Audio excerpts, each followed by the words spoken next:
Yehowa goyodi jayang lele. Ayang gwaga wena magany wa muga yang apwade.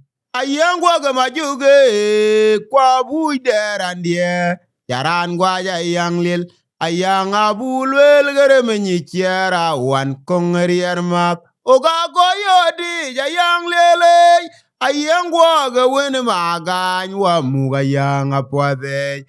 Ayang gwaga majuge kwa buiderandie.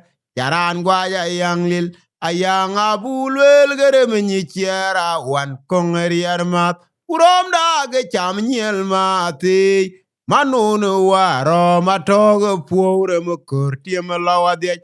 Ayang gwaga cham nyel mati.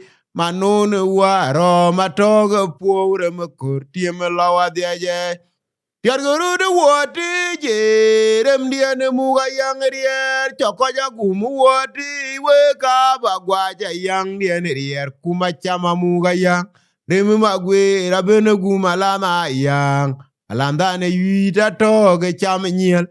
Tiargurudu woti jerem diene muga yang rier chokoja gumu woti weka bagwaja yang diene rier kuma chama muga yang remi magwe rabene guma lama yang landane yuida toge cham nyel.